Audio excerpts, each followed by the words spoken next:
Уважаемые участники форума. Dear participants of the forum, I'm glad to welcome you at the Roundtable, which is the modern aquaculture and import substitution issues, and we've substituted Yuri Kitashin was substituted by myself, Ivan Zaglovsky, the head of R&D area in Antarctica company, and today our roundtable will be dedicated to a very important topic of import substitution, and it is a very topical matter, and this is what our country and industry has been facing.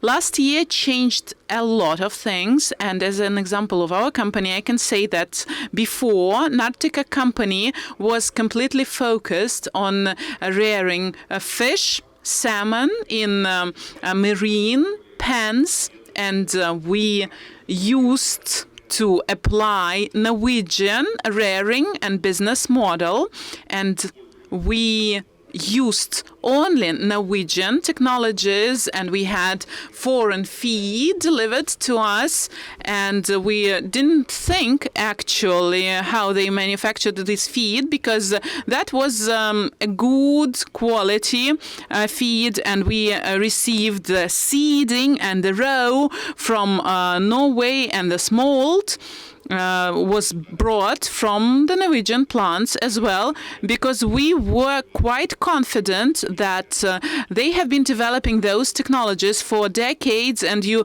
do not have to invent something new when you have a very good functioning things. And now it has changed completely. In our company, we are expanding, we are entering new areas and new sectors that we were not dealing with in the past, and we are developing our own hatcheries.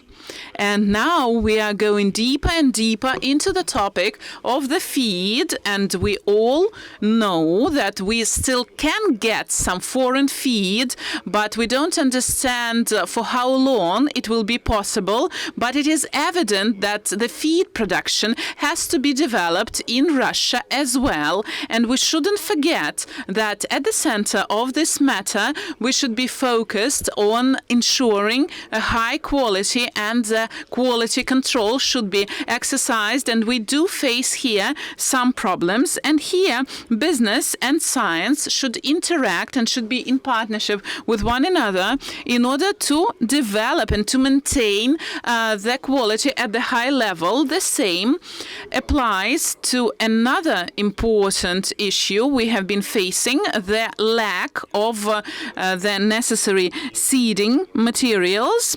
And in open market conditions, we were bringing roe for salmon from 4 manufacturers, producers.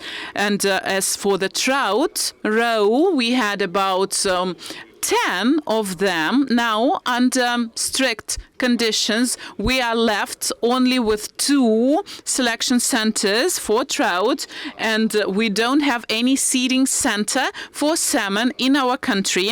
And it is a clean field, so you have to start from scratch, and we will have to start the journey that started in Norway 40 years ago. So we are lagging behind a lot. Still, there are some positive things. Of course, we are lagging behind in terms of the selection processes and some technologies and genome studying. I think we can speed up the process, and today we will be talking about all those methods.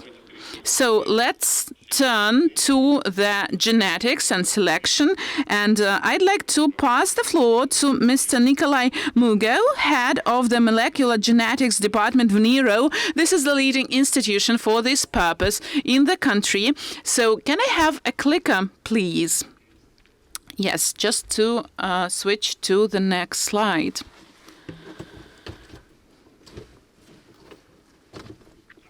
So, once again, good afternoon. I will take up little of your time, and I will give you some scientific terminology, and we'll talk about scientific problems. And they have become quite relevant in recent times, taking into consideration the present-day realities. So I would like to try the clicker. So, yeah, it will be okay. Dear colleagues, can you help me with that? No. So the first 2 to 3 slides, they're just to get familiar with the topic. I have prepared a report for our academicians just to understand where we stand in terms of fish. But where is it in this scale of agriculture in general? And I found out some interesting things, and we're catching fish. I'm not talking about aquaculture, about 5 million tons. As for the poultry, also 5 million tons. This is their production. And all the other types of meat, they give us the same share, which amounts to approximately 1/3 of the overall agriculture. And an average resident in Russia consumes about 80 kilos. And as for fish, it is only 20 kilos. And it is not an even proportion. And in the Far East, it is much bigger figure. But if we take the central part of Russia, aquaculture plays a very important part, a very important source of fish. And of course, everybody knows that now we see huge changes all around the world. Aquaculture is already outpacing natural catch. We used to call it green revolution. Now FAO calls it blue transformation. They don't like the word revolution very much. Anyway, we're living through interesting times. On the left-hand side, you see the 13 species of various fish, trout, sturgeon, and other. Growing fish is growing exponentially. It has grown almost twofold during 5 years. If you look at the individual entries, carp accounted for 150 tons, and it is growing because it's okay with any food. It's the best thing for smaller scale farming, and salmon is growing fast. Salmon and trout. The lowest chart shows consumption and import 3 years ago. There was less than 100 tons of salmon, but we ate more salmon than carp, and this trend is boosting the growth in salmon production. Now let's turn to genetics. The 20th century has been the genetics century in many aspects. We started using it in chicken with a threefold growth in productivity through selection. Norway started this process 40 years ago, and the productivity has grown. I'm not sure if anyone is growing wild salmon. It's twice as it eats twice as much, and the result is twice as little. As for our situation right now, everyone knows what it is all about. We only had 110 million spoons of rainbow trout of which 10 million were imported, despite all the realities of the last year. As for salmon, we had to import all the spawn.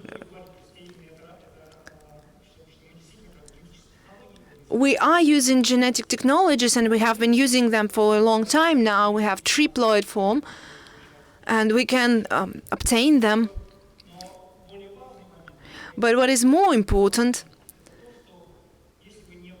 is that if you are not growing fish in seawater, or if you are growing little fish, smaller fish, and you don't need it to grow it, anyway, most would prefer to have only female fish. The technology is well studied. Everyone knows it. We need to add testosterone to the spawns at an early stage. Again, we are moving forward. We have forbidden testosterone. We put them into the list of steroid drugs, and you can't just buy them at Ozon. If you try it, our law enforcement agencies will certainly prosecute you. I've shown this slide at the Academy of Science meeting, and there was an idea for the Academy of Science to draw the attention of the government to this problem, but this was not done. Considering the age group and the gender groups in our presidium, they were afraid to do this, I guess. The problem persists. The central slide that I wanted to show you, a modern selection process, even without genetics, is all built on different principles from the Soviet time genetics.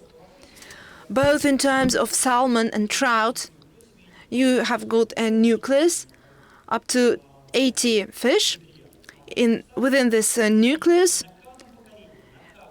and each generation means that you do not simply maintain this number, but you are getting experimental male and female spawns. You grow them for some time separately. You keep a smaller part, and with each generation you are getting some of the fish to the production sites and for field testing, and the smaller part is used for challenging test, where you are checking whether they are sustainable or susceptible to some specific sicknesses that are plaguing aquaculture in this particular region. They do not go back to the flock, but their brothers and their siblings are going to be used for production with those breeds that performed best. With each generation taking 2 to 3 years, you do this regularly. You may have several nuclei at the same time, but those 80 fish cannot give you enough spawn to feed your consumers. The best breeds are used for production, with 1 million tons of spawn that is distributed all over the world. And I don't know of any farm that would use this method here in Russia. That's the way forward. That's where we need to get. that's where the global science leads us. It's important to follow the best practices. The 2 linear hybrids have already been described. For chicken, it has already been established as a standard, because any chicken that you have in the shop is a 4 linear hybrid. 2 lines were used to get the multipliers. The 2 other got other multipliers. So those are the grandchildren of the initial initial chicken. I'm not sure whether all the trout that I have is interlinear, but I'm sure that most of the spawn you're buying are interlinear hybrids. That's how family selection is arranged. There is a manual of 1986. We've got the whole chart, the whole arrangement, so it's not quite new, although it was not used for fish back at those times. Now, when you see how sustainable the breed is, for the past 10 to 15 years, we have been using genome technologies to speed up the process that Ivan mentioned in his talk. We don't need the 40 years to grow our salmon. We do the same testing systems, and then we see whether there were any changes in genetics. When you see the correlating points where there's resistance to a specific virus or a specific sickness, you can take those parts of the genome, and this will help you use marker-assisted selection. Another method is genomic selection that doesn't have those specific peaks, specific markers. We've got hundreds of thousands of them, and you weigh them in the linear regression, and then you calculate the estimated breeding value for each of the producers.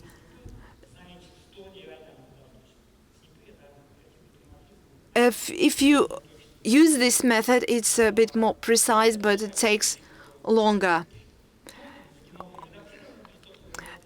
Genomic editing is something new. You sometimes can manually replace one thing with another, not just using foreign genes, but you are speeding up the natural mutation that would happen, but at a later stage.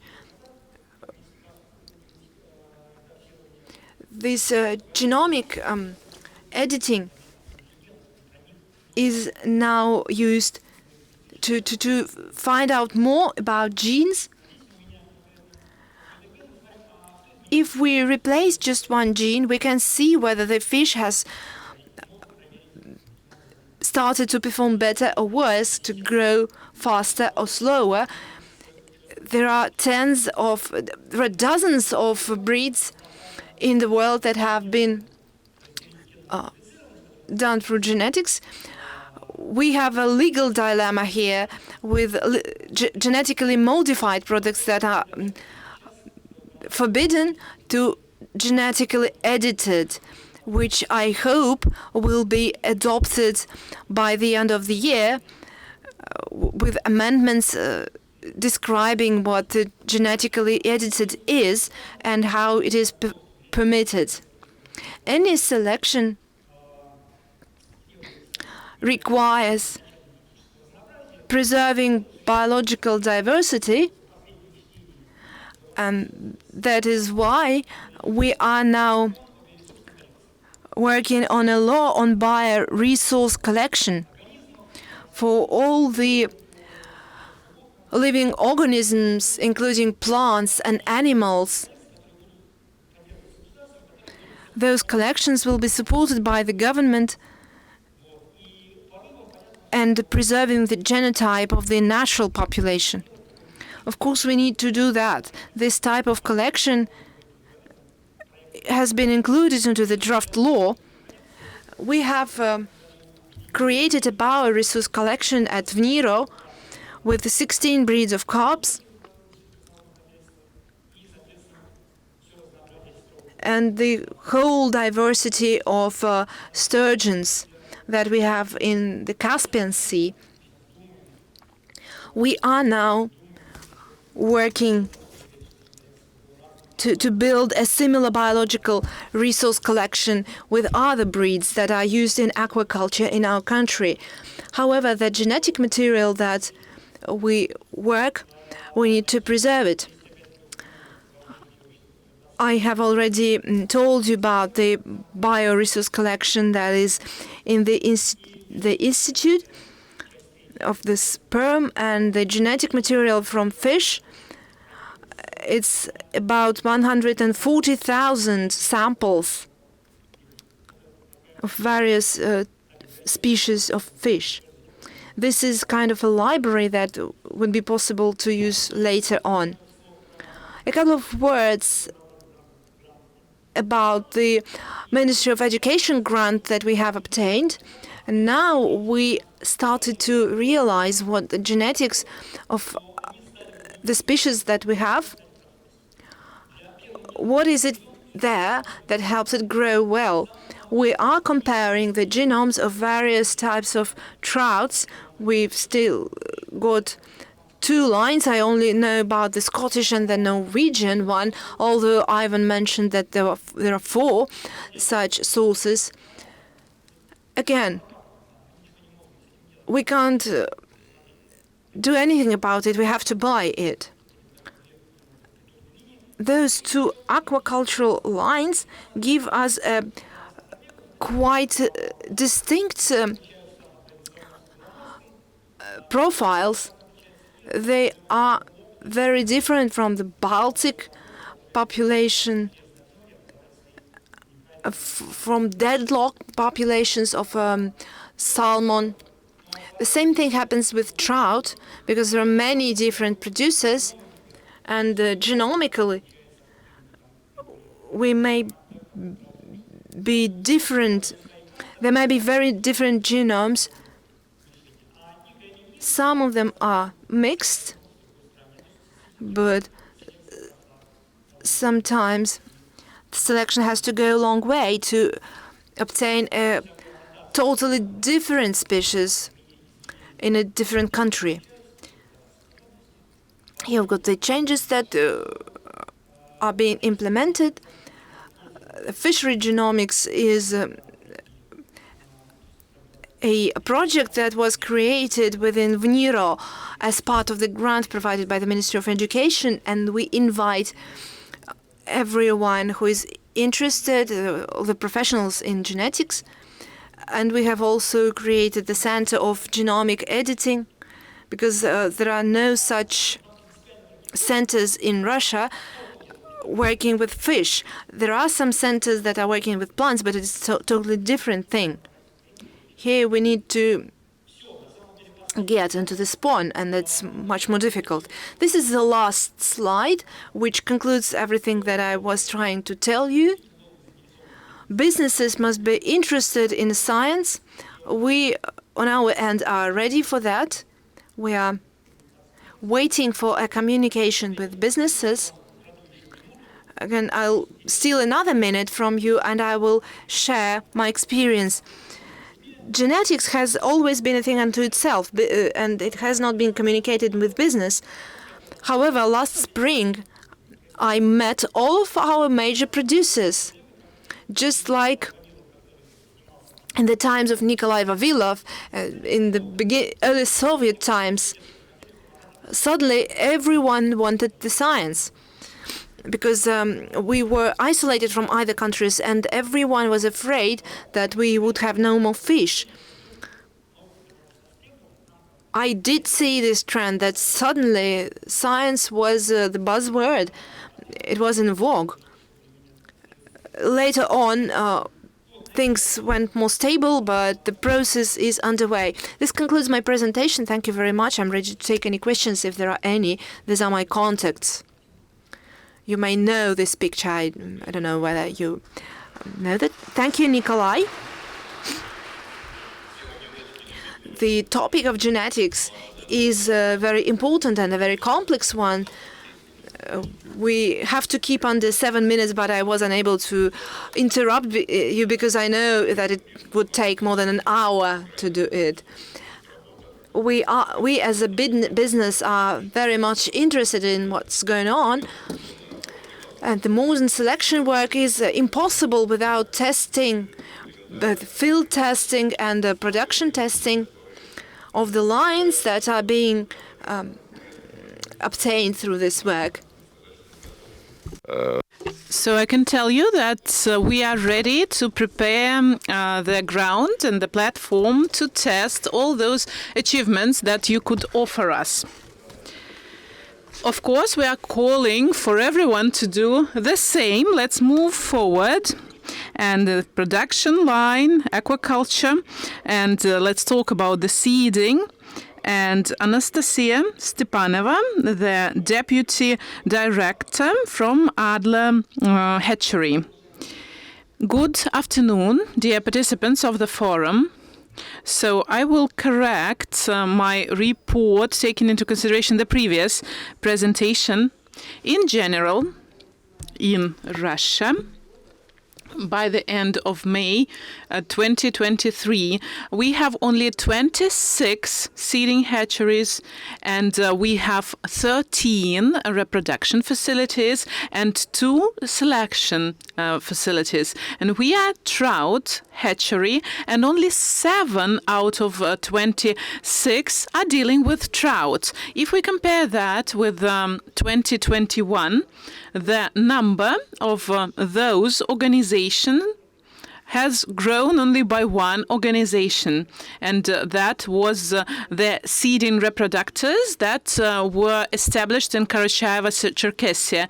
Our hatchery was established in 1964, and more than 80 hectares, that is the total area, and 35 hectares, this is the marine area, and about 15 hectares, that is exactly the trout production, and 2/3 is for the 6 species of trout. So in September, we've introduced 2 more species, and we've registered 1 new species of this type of trout. And we started working on that back in 1997. So employees of VNIRO started introducing these species, and in 2004, we had 4 lines already for the seeding. And all the geneticists will say that it takes about 15 years to have all the properties in place. But the most interesting thing is that we started registering this species only in 2020, and only in July 2021 our application was actually accepted. And on the 12th of September, so quite recently, it has been registered. So it's not only about the rearing journey, but a longer journey in terms of bureaucracy when we are dealing with papers. So what about the necessary conditions for this seeding? We need to have at least 6 ponds of various categories. That is not including the special selection part or selection section. So when we deal with new species in Russia, we have the family principle. And we need to have at least 50 families just to maintain the already existing families. And some specialists came to us offering their services, but there is ruling 336 that specifies the requirements for the organizations in order to have to maintain the purity of this breed herd. So we, as the breed organization, should stick precisely to the purity of this breed.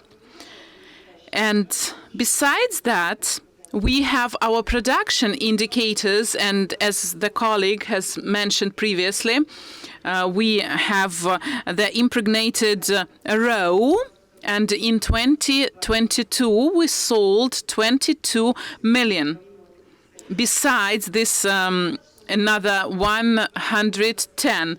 And as for seeding, it's about 1,700,000 species. As for commercial rearing, we have 385 tons.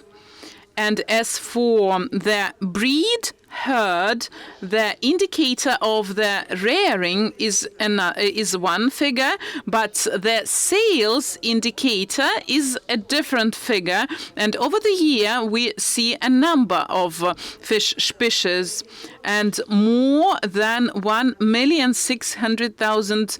That is the overall number from 6 breeds. And we have also Black Sea salmon, so it's quite a full-scale production. It is not profitable to preserve this breed herd, but in Russia we are almost the only ones with such a large scale. We have more than 34,000 females.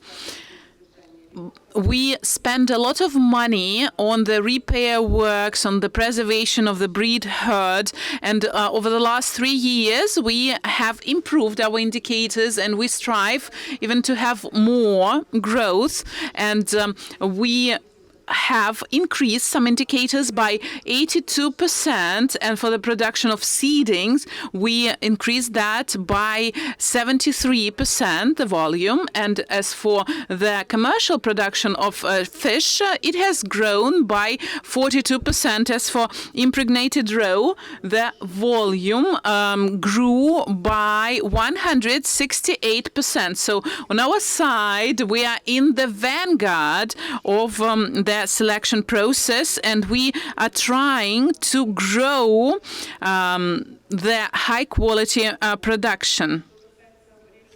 So as for the sale of commercial fish and processing, we've grown the volume by 62% and processed products by 97%.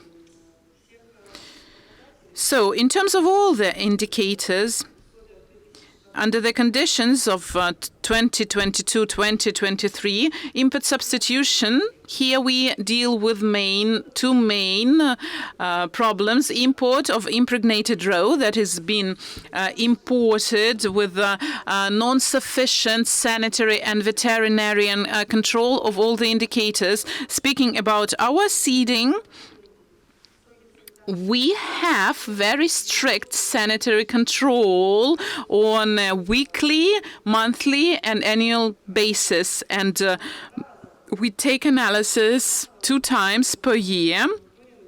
And we also participate in Rosselschossnadzor monitoring. Once a year, a independent commission comes to us and they inspect our conditions. And if you had some information about the viruses, we don't have any because we have 3 times tests. And for microbiology, before we send a batch, we check their state, we check their control, and Roselhotnadzor is monitoring us quite closely. So what we are bringing, what we are importing, we don't know, and I will be speeding up with my reports. That is in terms of the seeding. And as for the feed, this is the most problematic issue for us. In 2022, the share of imported feed amounted to more than 70%. In 2023, we didn't buy even 1 kilo of foreign manufacturing. We found the vendors, we found manufacturers, and of course they have not reached the level of the previous ones, but they're working on that. But our producers face certain problems. For example, just a second. So non-regulated growth of prices, unstable quality, and disruption of the timeline of deliveries, and also growth rate reduction.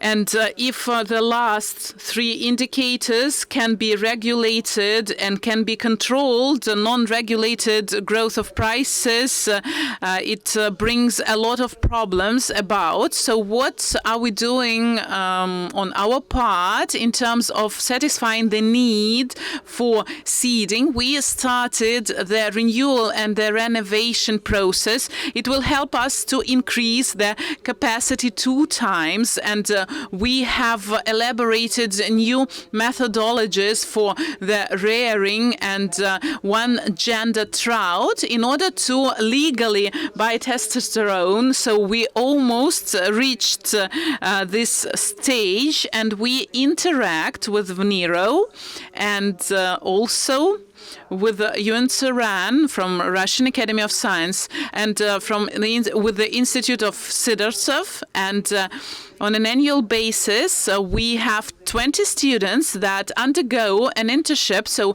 we cooperate with industry organizations, and we are increasing our transport shop in order to increase our supply to 30 regions of Russia and 5 foreign countries. The problems do exist, but they are not global. We are ready to cooperate with enterprises, with production, with science. We are always open for the explanation, and we will be glad to share our knowledge. Thank you. Do we have any questions to the speaker? Please. Do we have a microphone, because we need to translate what is being said?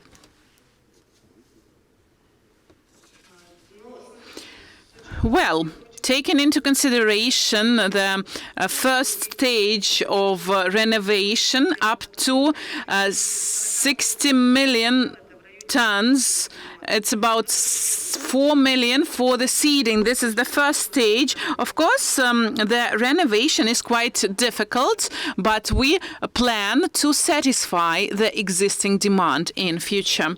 Do we have any other questions? Okay, then let's turn to the next speaker. And I'd like to ask to share the experience of import substitution and adjusting to new conditions in aquaculture, the founder and the head of Priladezhye, Mr. Andrei Kalida. Well, good afternoon, colleagues. I would like to agree with what has been said by previous speakers and the examples that have been given, how big companies adjusted to changing conditions and have been quite successful in that. And I think my experience will be relevant in terms of medium-sized enterprises. So we are not very big farms, about 2 million tons per year. So it's a medium scale. So talking about our problems that we have been facing in the beginning of the last year, of course, I will be talking about the feed, but as for seeding, my colleagues, including myself, in Karelia, we were purchasing seeding from our neighbors from Finland, and we have had successful cooperation with Denmark and with some companies like Virta in Karelia and SAR company in Kaluga. And it is understandable that the turbulent times have had an impact on our activities, and we had to reconsider and re-examine the models that we had, like our Finnish colleagues. They stopped signing contracts and delivering actually the seeding for some contracts that have been already signed. And it is clear that we are not very large producers, and we are dependent on the large players of the market. If we take our specific example, we cooperated with Virta, with Coloranta, and with some neighbors we are purchasing seeding from, and we hoped to have certain amount of seeding from SAR, from Kaluga, but large players face their own problems, and their capacity is needed, the additional capacity is needed in order to satisfy those needs. And from the point of view of the market, the small players had to face certain deficit. If we take our specific example, it will be interesting for some people who are thinking about building RAS. So if we take the example of purchasing 2 million units of Macao per year, and it was 1 million in spring, 1 million in autumn, and then when the situation developed, we made a very fast decision. So we chose a contractor, we signed the documents, and we chose the location. So there, last year, we started the construction work to have our own RAS in order to satisfy our own needs for the trout, about 2 million tons per year. Probably our example could be interesting for some novices, and we'll see how we will cope with the situation in future. But in August we started that, and the impregnated roe was brought in February from Spain. 450 was received in May, and I think that this process has been quite fast. Maybe we were just lucky, and as for project capacity, we have reached that in August, and now we have additional million, and we are currently satisfying our needs. And for September, for August, we had only our own seeding. Of course, I understand that such growth would have been impossible like several years ago, because we didn't have such technologies at that time, and they were very expensive, and for medium-sized enterprises and farms could not afford it. But now the situation has changed, and that was the only way we saw, and we used the experience of Russian engineers, and they know everything about RAS, about the necessary equipment, and we cooperated with colleagues from Siberia, for example, technologies from Sochi. And I can tell you that our example in Priladezhye is successful demonstration, is a successful case, an example of how we can deal with the situation, and even smaller enterprises can implement the practice of import substitution, specifically dealing with RAS and satisfying our needs with seeding, and partially a part of seeding will be delivered to some other partners we have in Karelia. But if we talk about the development vector for the future, the examples that I have previously mentioned, I'm not saying that it is the same experience for contractors, but I think that on the market we have sufficient amount of smaller RAS that cater for the need, and even if we get additional state support, it would be better. Of course, the volume and the scale is not so huge, up to 2,000 tons. It will be good to satisfy your own needs.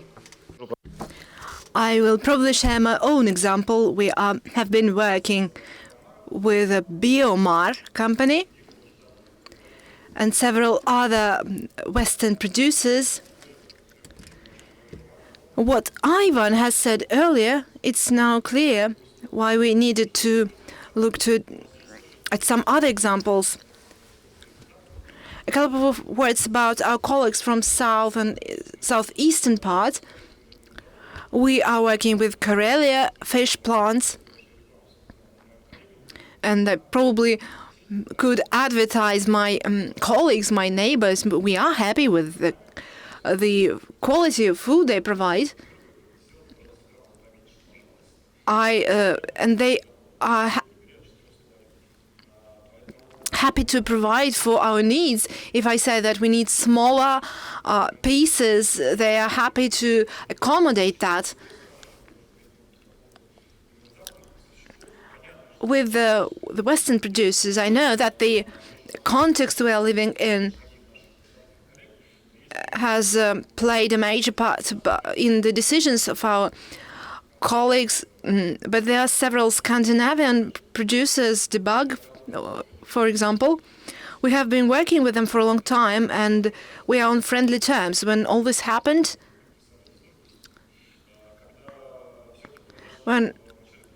in the beginning of the last year, I talked to the owner of one of the plants. He said it's okay. We are interested in working with the Russian market. We are planning to stay because we stand to gain from that. The same thing happened with Southern Europe, say Portugal. As a consumer, I feel that import substitution is great, and domestic producers are increasing their volumes, but it would be great to preserve a segment of Western and probably Turkish producers as well. It would be better for us as consumers because competition is a good thing. Speaking about the selection of spawn, I would totally agree with my colleagues who voiced their concerns earlier. I see that there is a closed circuit of supply. As I purchase the spawn, I know that we are dependent on supply from abroad. 90% of supplies come from over the border. Most of them say that they are happy to stay. They're happy to keep the volumes they are providing, but this is where we are vulnerable. I mean, the spawn, because we are working with universities to help them maintain the selection process, and with research institutes to do that. I'm sure that the Russian scientists that we have today are very talented, and future belongs to them, but it will take time. Not only involving the major players in this market, but we are trying to resolve the problem because we are the ones who are interested. Thank you for your attention. Thank you, Andrei. Colleagues, any questions?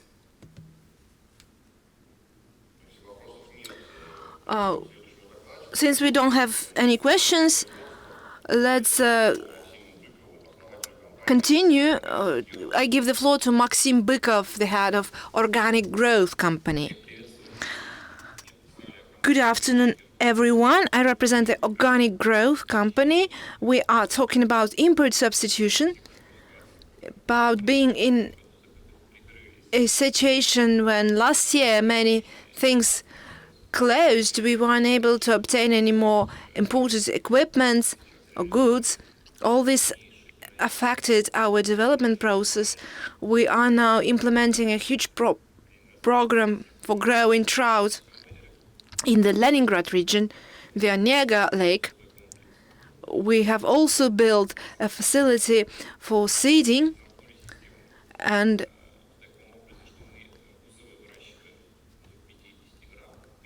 we grow them to 50 grams.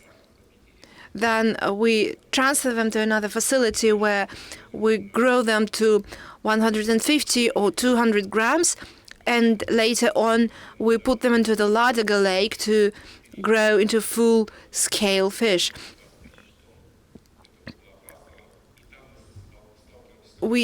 In the framework of another project, we see that apart from a plant for smaller fish, we need to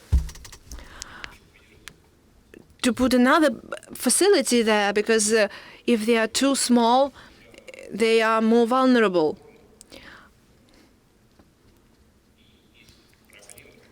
We are facing some other challenges. We are using parallel import through Turkey. We bring in equipment that we need for construction. Well, basically, all the challenges that we are facing are being resolved, so I don't see any difficulties here. And ironically, any sanctions that we have are boosting our development. So I'm sure everything is going to be okay.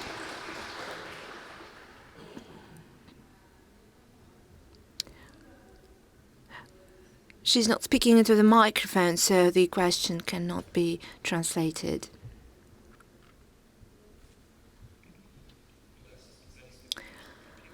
We do have problems with talent. We are growing fish and we are growing people. We do that in our plants. We use mentorship programs. I know that the educational institutions would will educate specialists, but we need to help them develop, and this can only happen where we share our experience. Since we've got big volumes for feeding, we are not doing this manually, and that's why we started all those feeding platforms. The question is not being put into the microphone, so it cannot be translated.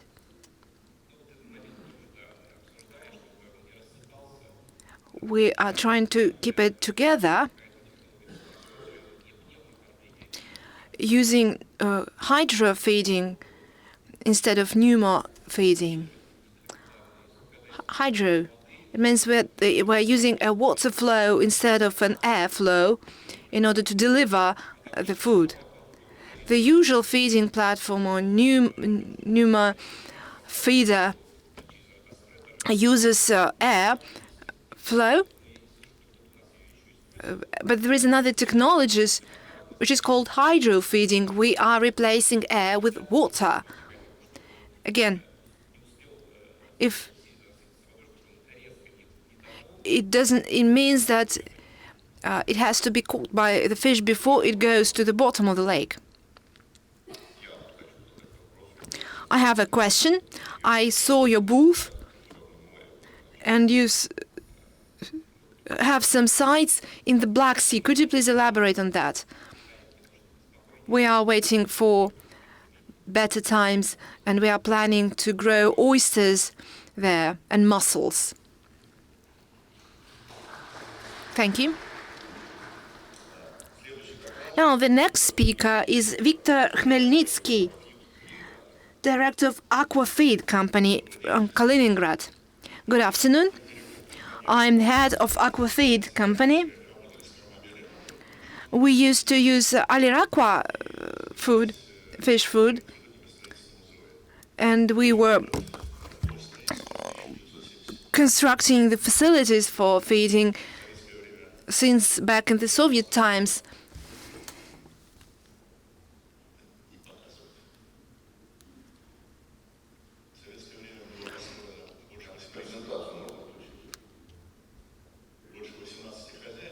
Back in the Soviet times, we built over 18 different facilities.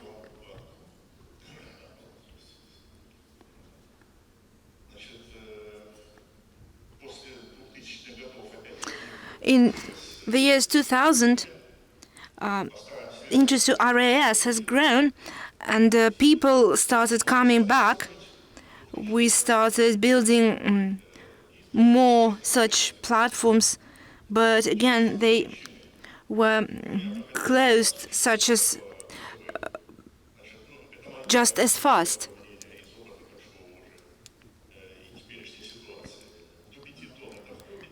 Up to 5 tons is a hobby, up to 20 is a farmer, up to 100 tons of production is a small scale business, and industrial size is more than 100 tons. Our long-term experience shows that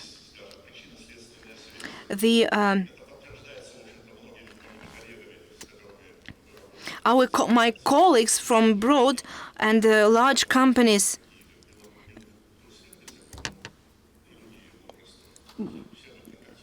are contacting with us. They have shown the connections and the factors that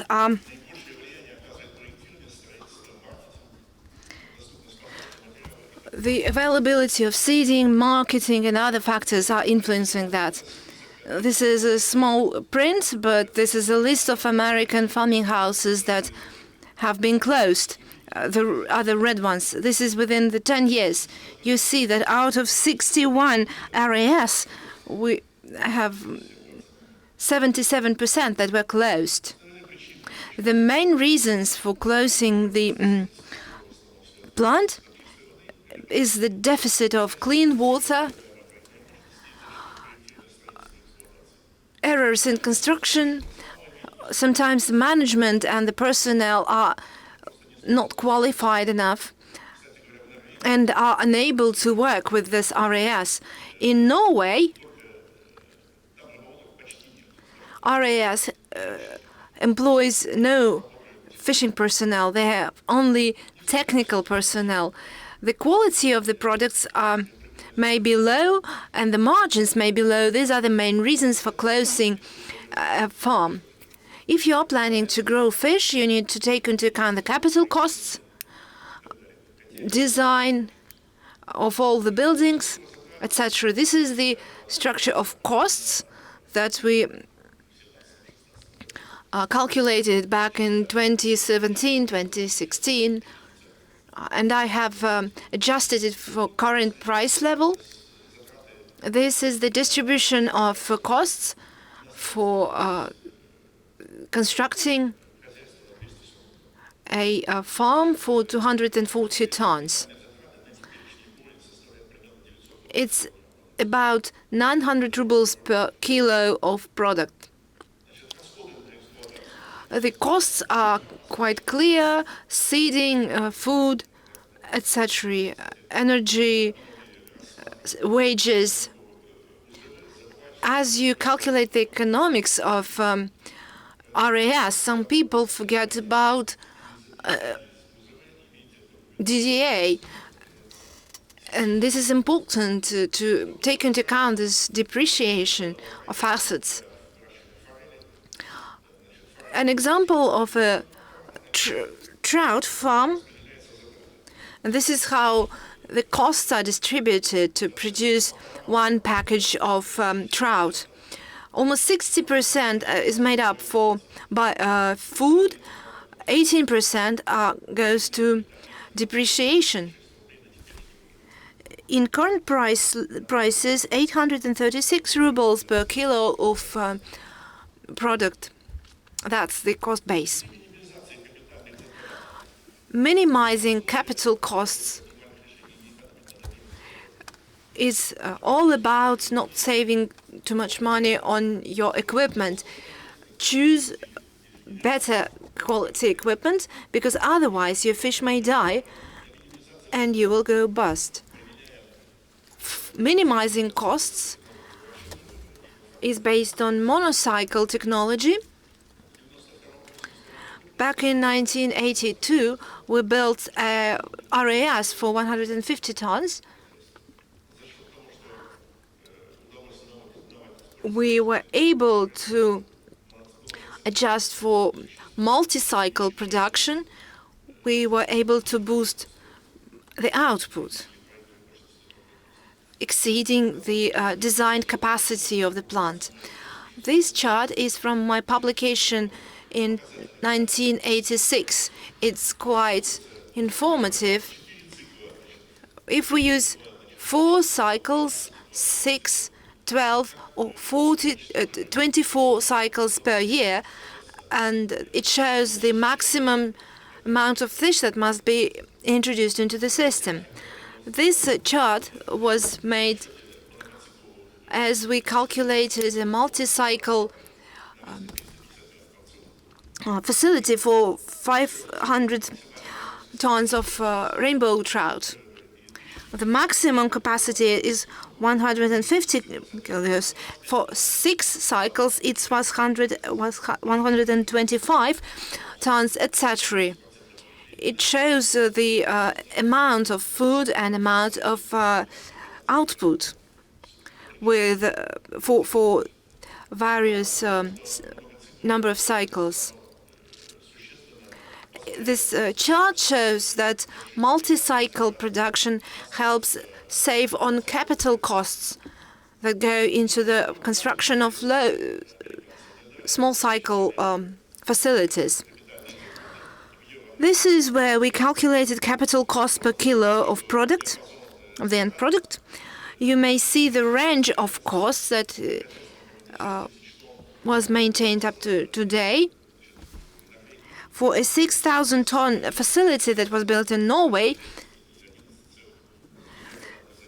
it was 6.11 euros per kilo for capital costs. On average, it's 7 to 10 euros per kilo. RAS requires specific types of food. They have to have a good structure. The hydraulic structure must be correct to remove all the waste easily using microfilters, and to increase the ratio of feeding at all the stages. Power is another, electric power is another type of cost that goes into the price.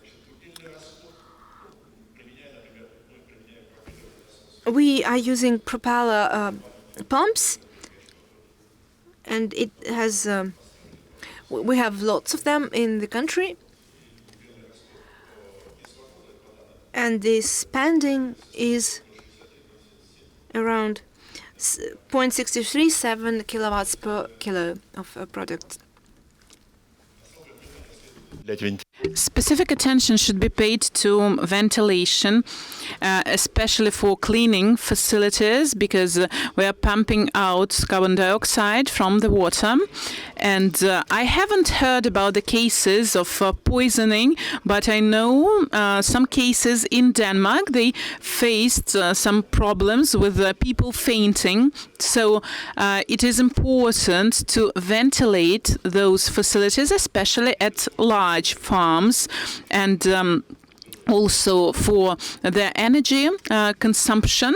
The figures are given here with the heat pump with the liquid oxygen, and that is 2.6 kilowatts, and with the oxygen generator 3.2, the nitrogen oxygen 3.1 kilowatts. These are the real figures for industrial farms. That is the case that we saw in Norway. They commissioned committed a mistake during their construction, and some more than 100,000 fish perished, and some areas that were built with the aquafeed participation. We will show you to that Lochva in the Republic of Belarus back in 2013-2014. They purchased German technology, the normal system of RAS with the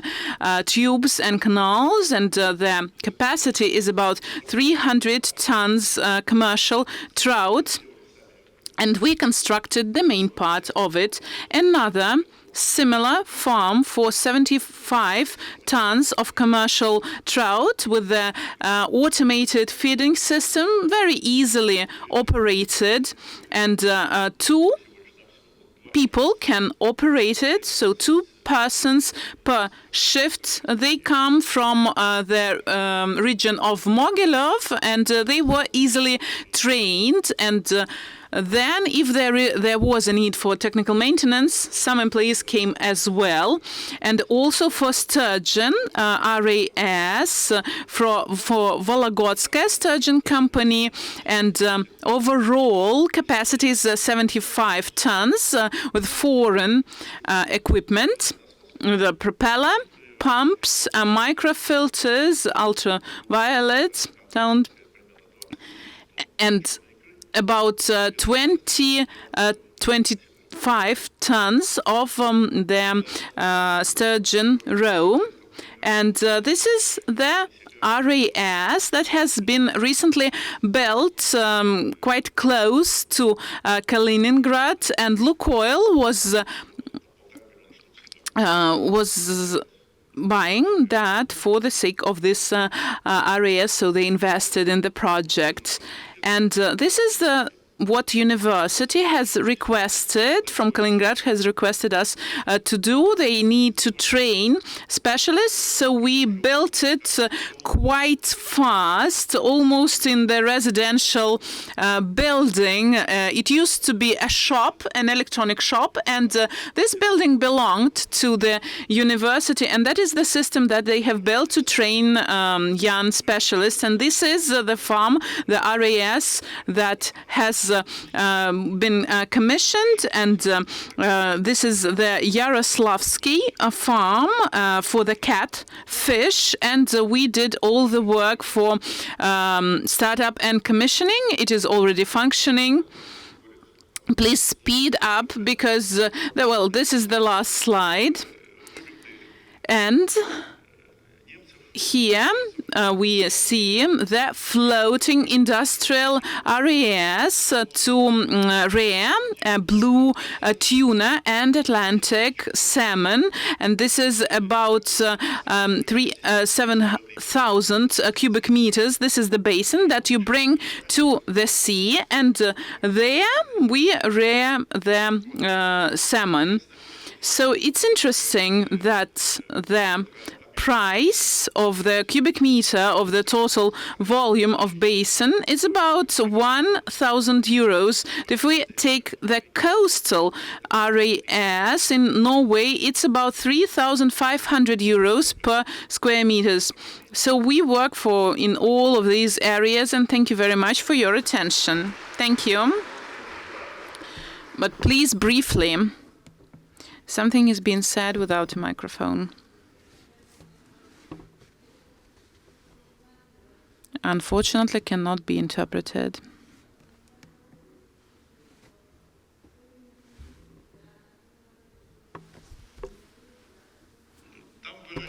Well, yes, we do have farms for rearing 500,000 for the eel juveniles, and that is in the Gulf of Kurshka. And they are bringing it from Great Britain, and then they rear it there. I think about 15 centimeters of pencils. But that is that the governor comes there, and everybody is happy when he comes to the Gulf of Kurshka. Well, it happens once a year. Yes, 500,000. Last year it was 100,000. But that is a special program in the Soviet times. At the end of the 1970s, the eel catch is only about 10 to 15 tons. So it's quite little volume. But before that, we had cooperation with Polish and Lithuanian specialists, and they do not have the necessary funds to buy this amount of eel, and it's only us remaining there working on that. Something is being said, but unfortunately without a microphone.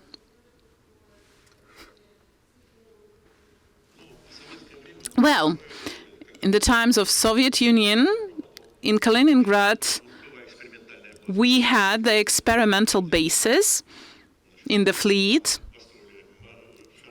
and we built the special trout system on marine waters and 2 farms for the carp rearing. And these used to be my projects. I was in charge of construction and commissioning. Even in Russia, in Tajikistan, in the times of the Soviet Union, we built such facilities. And then back in 2000, there was an increased interest, and we started building the new ones as well. But we are building economically profitable systems in terms of energy consumption, energy saving systems. That is what allows us to achieve that. In Yaroslavl, we commissioned the system that uses only 1 pump. Just imagine. Dear colleagues, we have to stick to the time limit.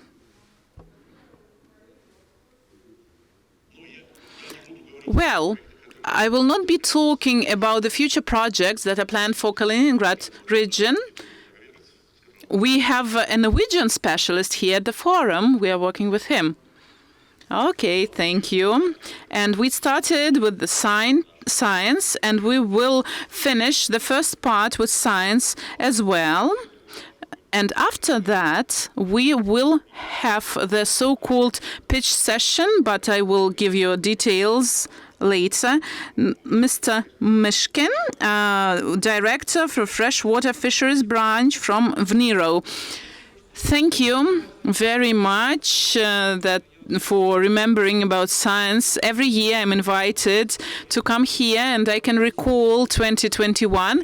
Yuri Yurievich was the moderator of the discussion, and we were talking about our scientific achievements and opportunities, how we can work with businesses, but we didn't get any feedback from enterprises, from businesses, and nobody wanted to cooperate with us. And I agree with Nikolai Sergeyevich. Last year, everything changed drastically, and 1 year ago we signed and licensed agreement with 1 large plant in Russia, the feed plant, and all the developments that we have gathered over the years for the seeding, for the feed, we decided to give to that plant, and we actually offer this opportunity to all the plants and to all the hatcheries, but also only 1 hatchery was interested, and I will tell you about what has happened over the last year in terms of our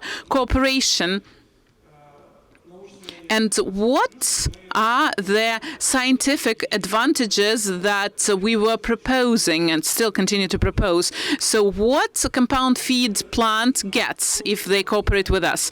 Well, first of all, they get the feed stock, and I think that everybody who is here today, who is rearing a fish, and it is a problem with the unstable quality of the feed. We have heard about it today for many times already, and we faced tested quite a lot. So the first problem we had to tackle was to stabilize the quality of the feed so that we can maintain the quality in the batches. And it all goes back to the quality of the feedstock, and the laboratories are checking the quality. We introduced the double control, because we do that in our laboratory in central Moscow. Then we render the support for all the technological line of production for large batches. Our specialists come and they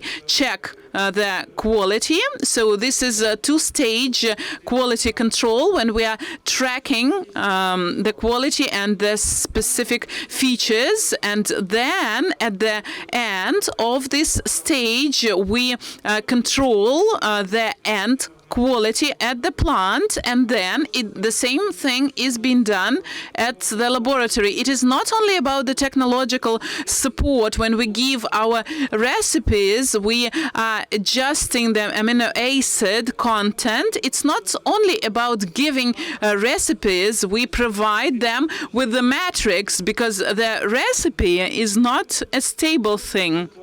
So we are adjusting it in accordance with some changing qualities of the feedstock. The same slide shows our experimental batches and what we did. We tested it with our R&D, RAS units, and then we started with the industrial batches. We started selling them, and the farms got an opportunity to see the quality and the differences in this feed if we compare that with ordinary ones, but these were the ones with the help of the science. Unfortunately, not all the companies give high quality feedback and comments in terms of the graphs and some indicators, but we do have a lot of positive comments. I will give you some examples a little bit later. I will show you some results of feeding this year, and I can confirm personally that these results are quite fair, they are objective. And we can see the tests that were performed for the starting sturgeon feed since December last year. About 2 million juveniles have been fed with this feed, and in blue this was the Quarex starting feed with our recipes from Vniro. In orange it was foreign feed, and you can see that the coefficient of growth, the rate, is faster, and it is quite a huge amount, 2 million juveniles, and this is under the conditions of RAS, and the feed that we prepared for sturgeons. It was coming from RAS. The second result from production feed, we tested that for 3 months with commercial fish, and the results look quite similar to foreign producers. Our indicators are a little bit better in terms of the survival rate. A lot of feed was produced for Pacific salmon juveniles. On the left-hand side, you can see the figures, and the companies are here at the forum. We supplied them with this feed, so you can ask them, and we are quite open and transparent. We always show our results, and the results are quite comparable with the figures from foreign producers. At some hatcheries, the Russian feed was better, at some foreign feed was better, but in general it is quite a comparable figure. And Atom fish also, we fed it quite in an urgent manner, and they sent their feedback about it. This was a pre-production feed that was not an initial stage, and you can see results for trout look quite similar to the previous results from foreign producers. So what does it actually mean? It is possible to produce high-quality feed at our facilities using our own domestic manufactured facilities. We spent about 10 years to study all the components, and then we worked on the recipes, and in R&D center we worked with fish, and then we started the production. As for our future plans up to 2028, 2030, we plan to produce, and I forgot to say that last year, 500 tons, and that was for the overall feed, and it is quite a significant figure, and we plan to achieve 1.5 thousand start feed and about 100,000 for the initial feed, but there are also some drawbacks here, and technologically we can deal, and technically we can deal with some physical properties. Of course, there are certain complaints and certain claims we have to deal with, and some difficulties that we are facing with automated, for example, feeding devices, and what has been mentioned before, unpredictable price, and it depends on the price of the feedstock. So as of today, the major problem is, of course, the fish flour, and it can be 400 rubles per kilogram. And we are under this situation when we are totally dependent on the quality of the feedstock and the price. And of course, we could have promised that the price will not be high and the quality would be of the same level. But we first need to stabilize the market prices and the price for the feedstock. Without that, it would be impossible to guarantee anything. That's all for me. I'm ready to answer any questions. Thank you, Alexei. One question, please, not more than that. Otherwise, we're not within the time limit.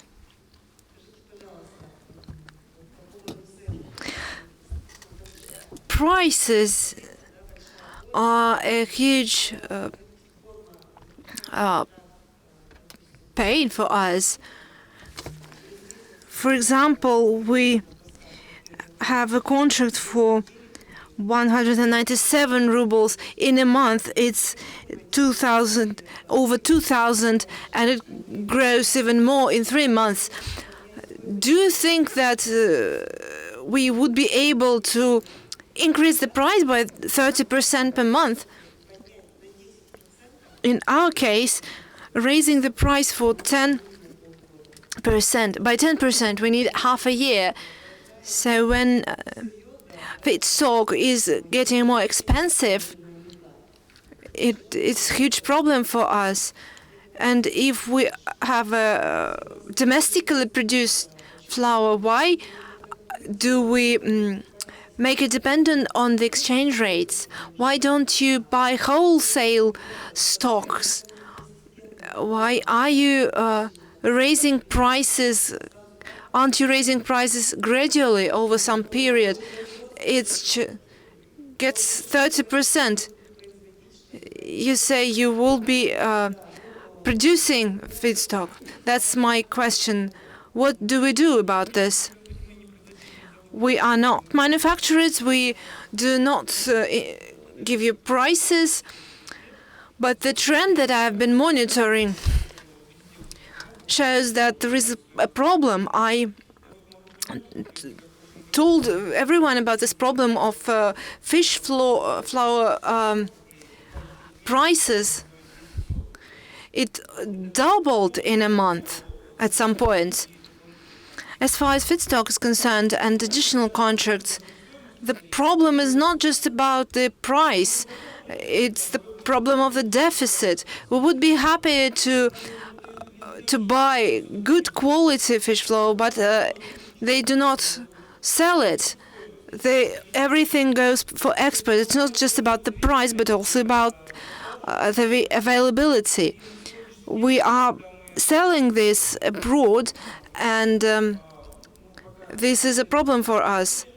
The only answer we got is that all the production facilities are privately owned, and we cannot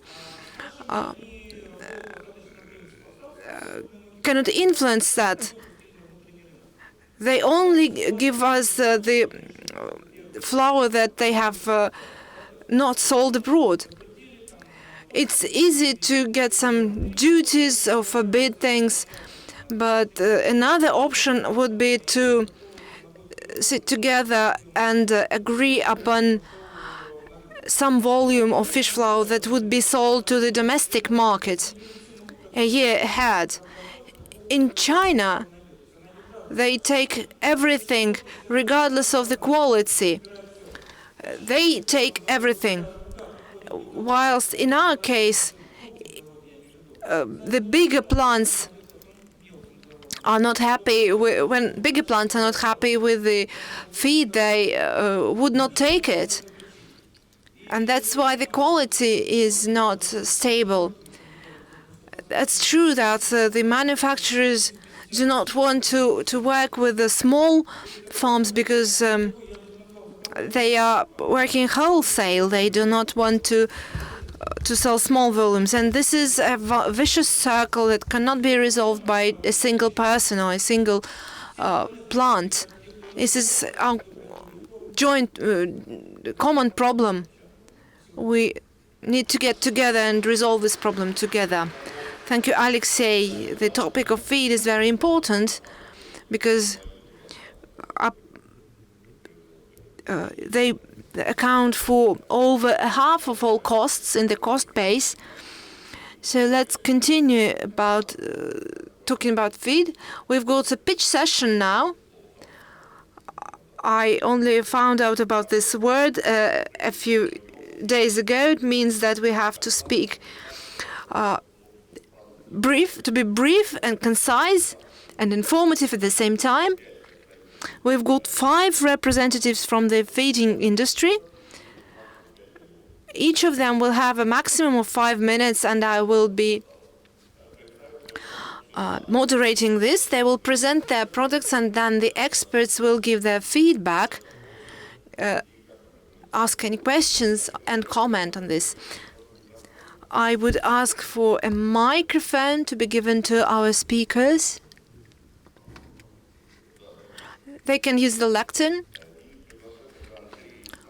Andrei Stavtsev, Agromatic, CEO.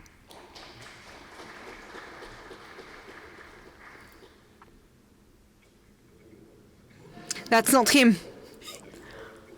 All right, so we don't have him. Yuri Kuchikhin, Milcom.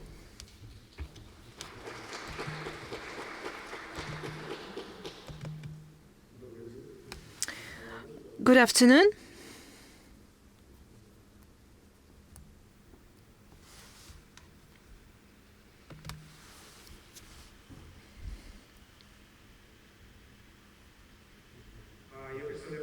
I represent Malcolm Group of Company. We produce aquatics feed together with the Neuro Institute. I will try to be brief. We have opened a research center at our company that is working on the recipes and on new components. They are testing this in our plants and our sites with trout, carp and sturgeon. We need to look for alternative components and find an alternative to fish flour and fish fat. Today, we have covered that. I'm not going to dwell on that. Even with less problematic things like soy and protein concentrates, we are facing a deficit for a different reason. Since we stopped importing feed from abroad, the feeding stock has not grown, and now where it is being used for the development of domestically produced feeds. Currently, the consumption of feed stock has increased because we started exporting them to China. As Alexei mentioned, we have a serious lack of fish flour because it is being exported to China, because they're prepared to pay any money for any quality of fish flour, with the sole exception of fake products. I'm not sure what are the volumes that are being sent here. They're certainly not reflected in the official statistics because we are facing a much worse deficit this year than we had the last year. After Western companies have quit the market, the deficit of fatty feed became very pronounced. We have changed the recipe for feeds, and we have increased the fat content, and we seem to be the only company who has been able to do that. Sturgeons started developing kethosis and with sickness in their liver, and we had to find some medicinal feeds to resolve this problem and to keep the fish intact. We have also adjusted the rations because they were not in line with the ones that we have in the Russian Federation. We have developed specialized feed. This year we had 15 recipes in the testing mode that we are testing in our own sites. Chlorella and several types of feed have been tested this year. For chlorella, we were able to decrease the ratio to 1.04 or 1.08. This helped us make the color of meat better. Despite the high price of these feeds for the producer of fish products, the real cost will be much lower because the ratio has dropped significantly. We need less feed. We had similar results for spirulina, and the ratio is 0.8 to 0.9. This seems to be our best feed, and the components that we are using make waste much less, and they boost the resistance to certain illnesses. We have also used the waste product, and the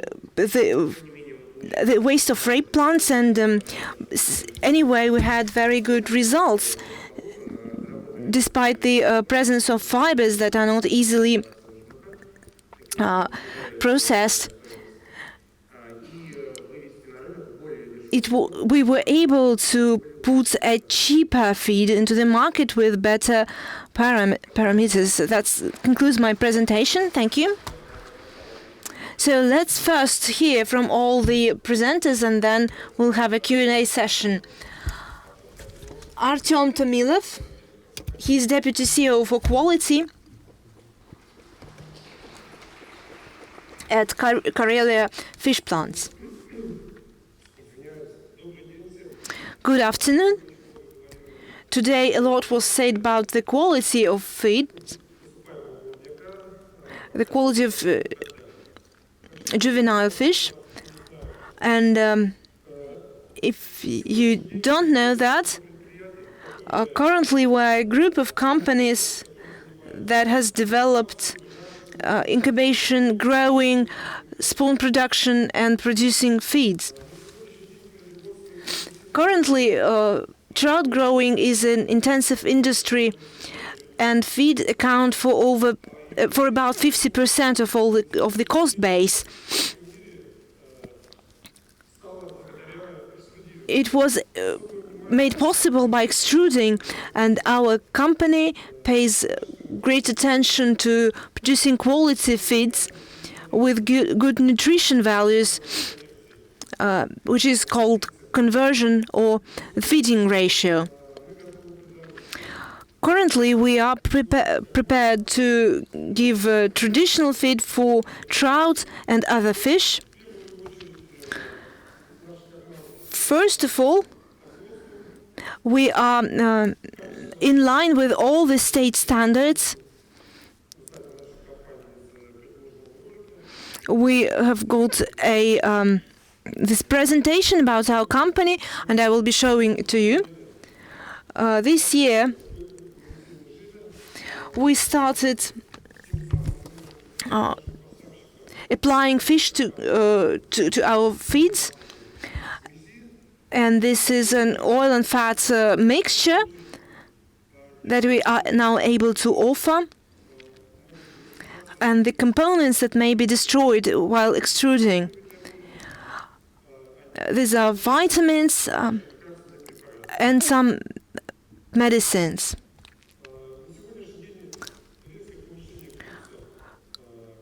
Currently, the unfavorable exchange rate and the deficit of several components that was mentioned earlier which include the fish flour, fish fats, etc. We have started seeing low quality products, including fake products. And this is why we started working on alternative feedstock that used to be less in trout farming and other aquaculture industry. Since there is not much fish flour left, because it is exported to China, and the one that we have is of dubious quality, and we have to return that. We are planning to send out some fish flour that we are getting ready to export. We are going to decrease the number of animal feeds without using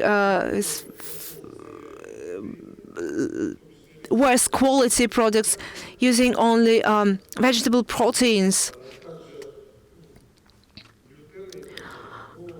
and other components. There is a huge problem right now, and this is the replacement of fish fat that have polyacids, including omega-3. We have our own testing sites, and we are testing the recipes that we have developed with our own trout, including the mixtures derived from rape plant with oil and fat mixture, and also using soya oil. Our experiments show that we are able to replace the animal derived components that are now in deficit. So currently we are not just the producers of fish products, we are consumers at the same time. There is a huge amount of fish flour that we have to spend.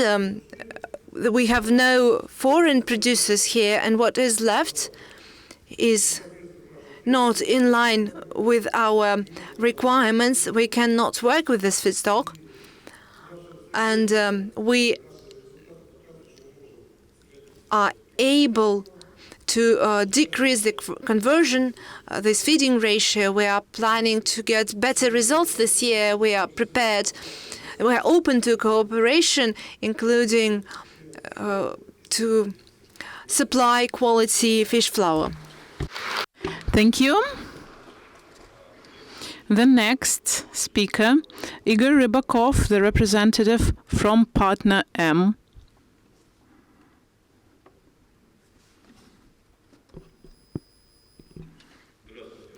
Good afternoon. I'm representing Partner M company, and part of what I wanted to say, Mr. Mishkin has already mentioned, and other speakers have also touched upon those issues. So Partner M is a company that has a long history. We have been on the market of ingredients for feed industry since 2005.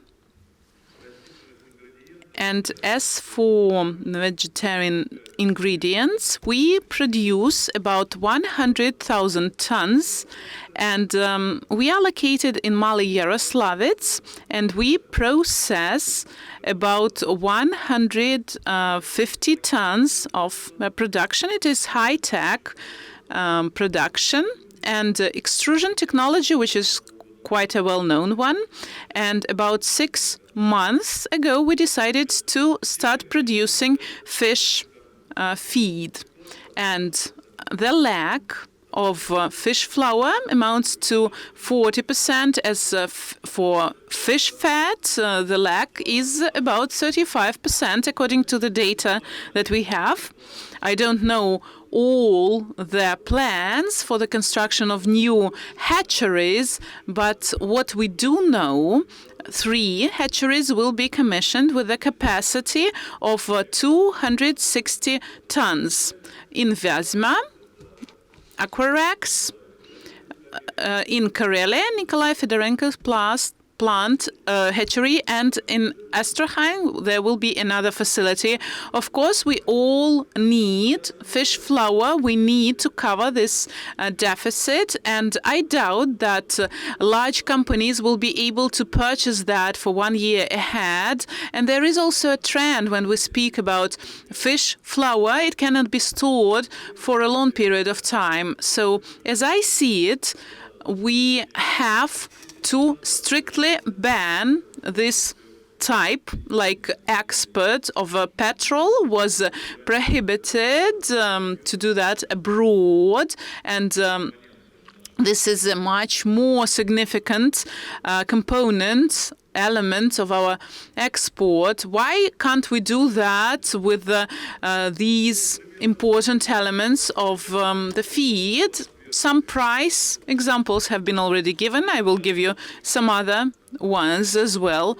I know an owner from Sakhalin company, Poseidon, and 300 tons of fish flour, that is their production, and 1.75 US dollars, that is then average price, but it is also about delivering it from Sakhalin to the center of Russia, about 200 rubles. But he says that why should I do that, bringing that to the central part of Russia, when I have a demand from Chinese partners? And as for the deficit, the situation is much more complicated for small companies. And Butaka approached me yesterday. They have a small facility in Belgorodsky region. They just need 3 tons, and he bought some counterfeit products. And I'm not even speaking about fish fat. This spring, I visited Belgorodskaya trout facility, and they showed me 2 cubic meters with fish fat, and they opened it up for me, and I asked them, are you sure that it is fish fat? And Nikolai Fedorenko's facility, I don't know what they produce there, and that fish fat didn't look like one. So, 1 minute is left. What can we offer to the manufacturers of this feed, the soya, that can replace the fish flour. It is a high-tech protein, and which is even more important, it can be easily processed, and the main advantages are given here on the slide. And Protofid 50, this is to replace the soy protein. And if we take a look at the ratio price and quality, it is much better. So the advantages are also given here in comparison with the equivalents. And Protomelon, basic one, this is 2-in-1, I can call it, and it is a special starch. Why do I call it 2-in-1? This is a very good density of the feed that we started producing. It was about 700, and it's a good source of hydrocarbons. And this is about the advantages. And BioAxel, this is a probiotic. It's like a sugar made from soya. And if we introduce that into fish feed, then the nutrient qualities improve. And as for the fish feed, I'm completing my presentation. So as of today, we produce the feed from 1.2 up to 10 for trout. We are elaborating a new program for testing new feeding patterns, and when the season starts, we will offer new types of feed. Thank you for your attention. And we have the last speaker at our pitch session, Igor Borisov from ESOL, the Director for Sales. Good afternoon, dear friends. I'm very glad to see that I see more and more familiar faces here, and I can call many people here our friends. I'm representing a salt company. This is a large international logistic operator with a turnover of more than 100,000 tons per year. We were established in 2009. We provide for the export and import from all the continents, and we are represented in many cities. Our head office is located in St. Petersburg, and the fact that we have offices in many cities ensures the logistical stability for us. Since 2021, we have been developing the aquaculture project, and we are importing the start and production feed for trout. We are talking today about import substitution, and we still remain a company that helps foreign vendors to resolve logistical and financial tasks, and we are exclusive distributors from Aquasoya, from Sogal, Portugal, and about soya, the Portugal. This is the holding that was established in 1943. They have various departments that are producing feed for fish and pet food, for poultry and for the cattle, and also produce fish flour, and they deliver this feedstock to other European producers, and also the rearing of the poultry. And Aquasoya is the trademark with the capacity of 65,000 tons, 637 employees, and it is planned to supply 10,000 tons into Russia in 2024. And according to our preliminary forecast, it will be possible to do it. And the start field, the start feed is Neo Gold Blue, and also the production feed, which is called Supreme Trout Orange. So briefly about the producer from Serbia. They have well-tested Scandinavian formula, And 7,000 tons is planned to be supplied to the Russian market 2026, and that will be done for trout, for sturgeon, and also feed for RAS. And the community of RAS face certain difficulties because their supply is not stable. And they feel like aquaculture freaks, so we will try to help them tackle those problems. So what risks are we facing on an everyday basis? Transportation, storage facilities, financial flows, and also the sanctions for codes, for some codes, and solutions and long-term planning of those supplies for the whole year, both by sea and by land, and we will exclude from the chain the transportation supplies at high temperature seasons, and we will also include some international financial planning, and we will be using the local warehouse facilities, and we will use the method of the distributed company, and we will be using our own resources for transportation, because besides these types of feed, we are supplying various ingredients and products from all over the world, and it is just an additional element in terms of the feed. And many of you have faced certain problems with the supply of equipment, and you can come to us actually with any logistical issues you may have. And thank you very much for your attention. You are very good within the time limit, and we still have some more minutes to ask questions.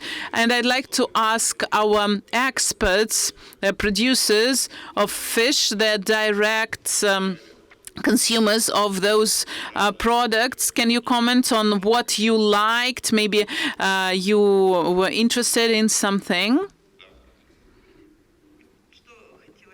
Well, what I'd like to comment on, I can say that over the last 2 years, the number of domestic manufacturers, producers of the feed has grown, and many of them have been quite successful in this production. But another problem in domestic feed production is about the full line, full range from 0 to 9-10 millimeters for our breed herd. And we, for example, work with 3 producers, and they only supply us with the start feed from Novosibirsk, and the quality is quite good. It is not so different from the Danish quality, but we are feeding them from 0 up to 2 millimeters, and then we have starting from 3 and higher. And from Karelia, we don't get any feed for 3 millimeters. Aquatac up to 2 millimeters. Then we get 3 millimeters from somewhere else, and then we start with 4 millimeters. And all the producers, they know that it leads to the loss of weight and some losses. And when we talk about the feed production, we should be thinking about the full range and the full line of this feed, and that will help us to increase the capacity for seeding growth, and it is an important element in this development.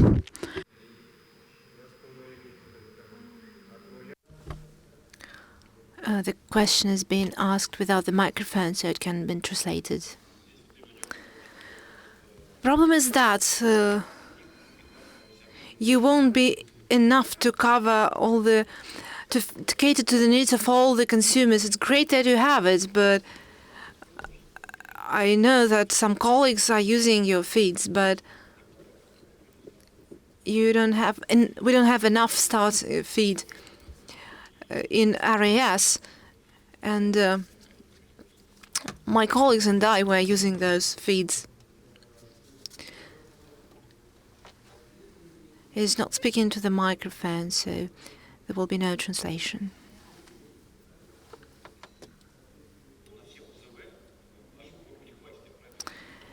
You won't be able to cater to all RAS. The competition should exist here, even in Russia. I have a comment about starting feed. The production of start feed is a different thing. We have spent 10 years doing that in the first place because we realized that it would be a problem further on.